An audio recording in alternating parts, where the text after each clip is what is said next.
Hello guys. In this video I'm going to be building this tiny Sopwith Dolphin in 1/72nd scale from KP Models. I'm afraid you'll have to forgive my voice.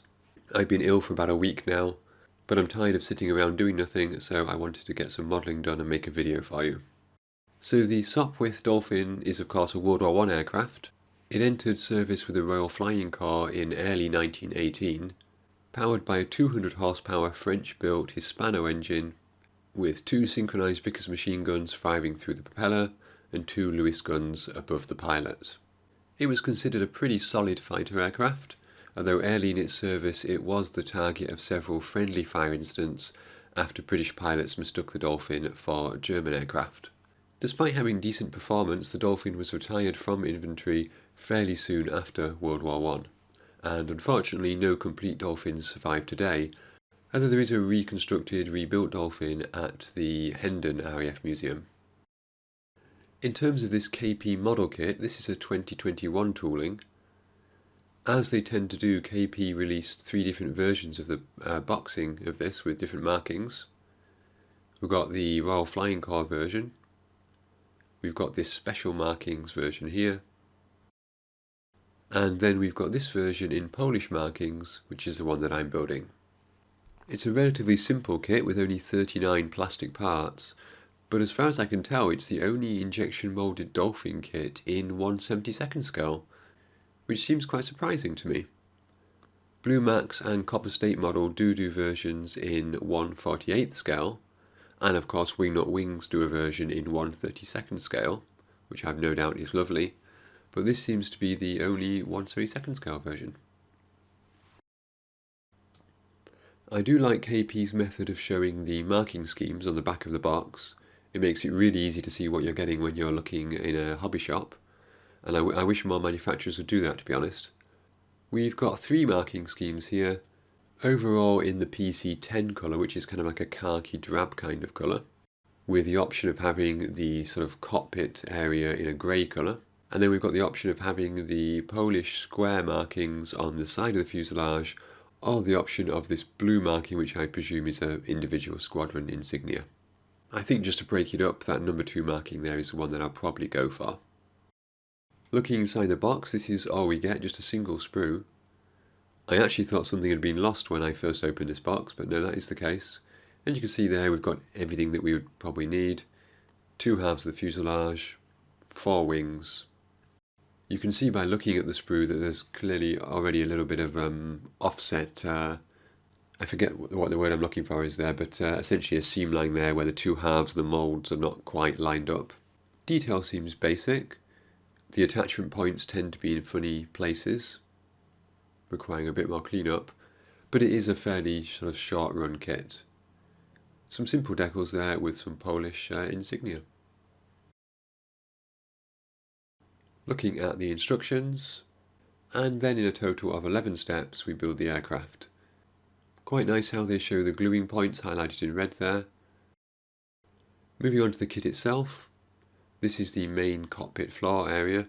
As you can see there, the attachment points tend to be not just on the side of the piece but also encroaching on the top and bottom, so you do need to be careful how you clean them up.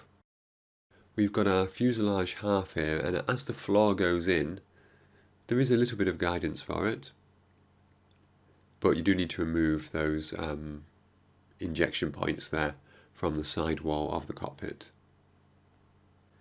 I did think that this was a location pin, but then I looked on the other side and I realised that they also have location pins in the same location. So I'm not quite sure what they're there for, but they're certainly not location pins.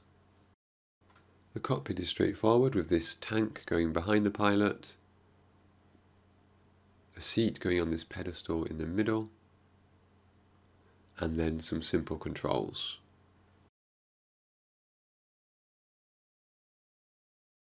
The engine is similarly simple, with a single piece for the main body of the engine and then 1 exhaust piece each side. There are a number of times when the instructions don't quite match the real world. So for example, this piece 21 here you can see has a sort of an L shape, but if we look in the actual piece itself, that step is simply not present.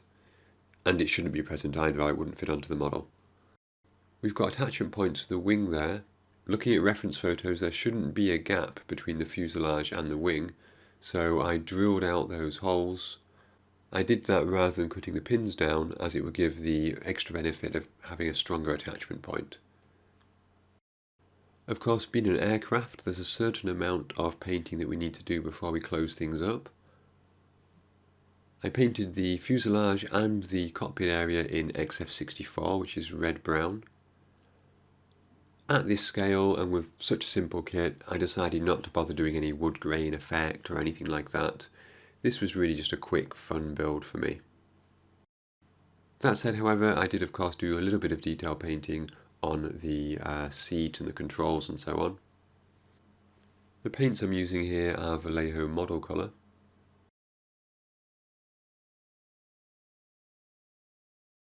After painting the aluminium tank, I realised that it is not seen at all outside of the aircraft.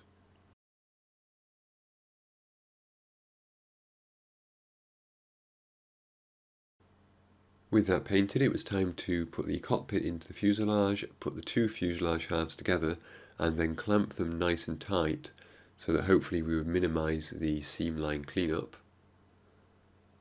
And of course that's particularly important given that lack of location pins. I then added the lower wings, and I was aware that there might be a bit of tolerance in their positioning. So I wanted to add the lower wings and the upper wings all at the same time. I did consider painting them separately, but I figured I could still probably get the airbrush in between the wings once everything was constructed.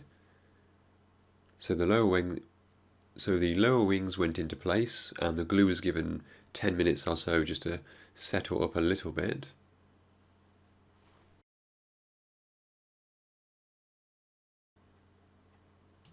While it was doing that, I cut off and cleaned up the rather rough struts that go between the two wings. And I used a similar technique with those. I put some Tamiya cement on them, held them roughly vertical until the glue was starting to set a little bit,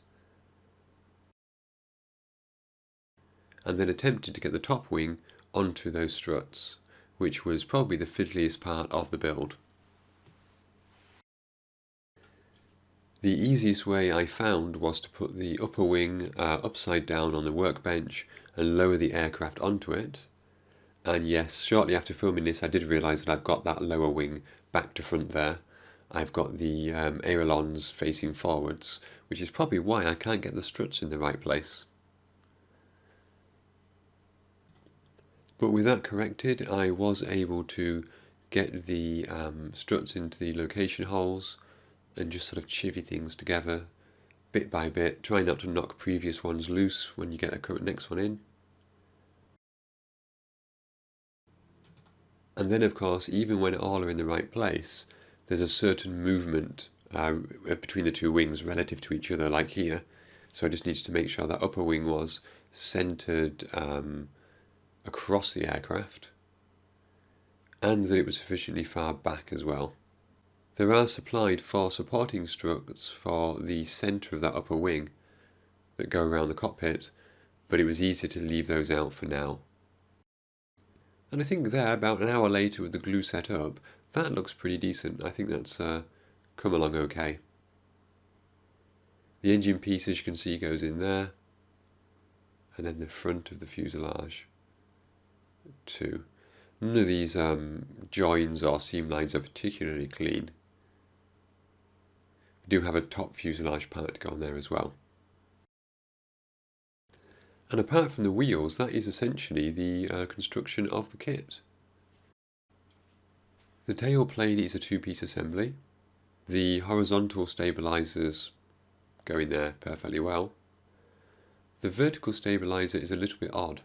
The pin locates it here, but if we look at it from the side, we've got that large gap between the rear of the aircraft and the rudder, and I don't see that in other model kits or in reference photos. So I'm not quite sure what's going on there. My solution was simply to cut off the pin and to move that vertical stabiliser a few mil further forward. Then it was time for painting. I airbrushed everything in XF1, Tamiya XF1, which is black. And then going with that middle paint scheme, which is overall khaki drab, I painted the upper side in Tamiya XF51, khaki drab. For the lower surfaces, they're supposed to be in CDL, clear doped linen, for which I used XF55, which is deck tan. I did do a small amount of masking along the side of the fuselage there to avoid any overspray, but I found if I held the aircraft at the right angle, I didn't need to mask the wings. I could invert the plane and spray on the underside of the bottom wing without having any overspray hit anything else.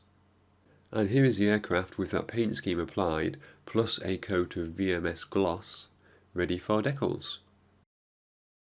The decals themselves were a bit of a pain. After a few seconds in water, they started to come off the backing paper, but they felt a little bit stiff, and as soon as I applied them to the model, you can see here what happens. They basically just started to break up almost immediately. It's like they were dried out old decals, but I really don't think these were. There was also a lot of excess carrier film on them, so these markings on the wings were actually too big for the wings. Even without that excess, they were a bit too big. And you can see as I tried to reposition the decal, it just breaks up. It was really a bit of a mess. So there are a few decals that are slightly out of kilter on this model, because basically as soon as they touch the model, they're now permanently in place. If you try to move them, you're just going to break them.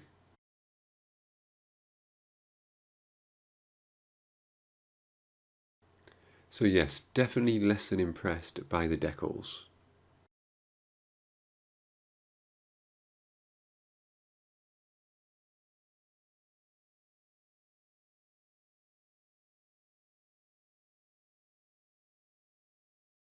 After that, it was time to paint some of the small details, so the engine and the exhausts. This is Vallejo metal colour.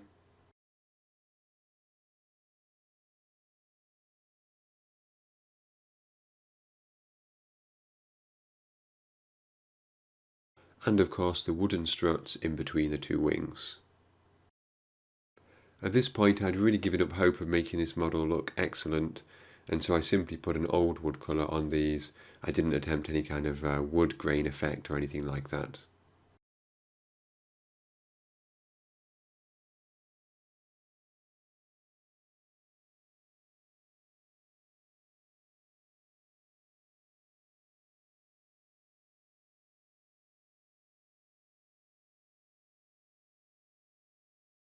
The last step was to attach the undercarriage, which again was a bit of a struggle. The arms are supposed to go at an angle, but the default setup of the plastic doesn't allow them to go at a sharp enough angle to actually meet the fuselage.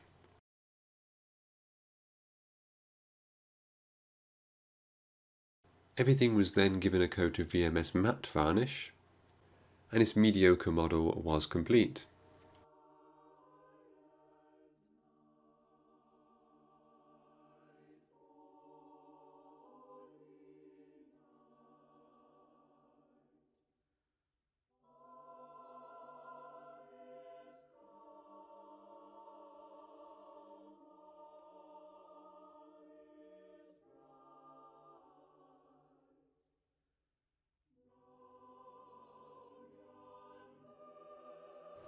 And there we go guys, that was my build of the Sopwith Dolphin from KP Models in 1/72 scale. Definitely not the finest model kit I've ever built, and definitely not my finest work either.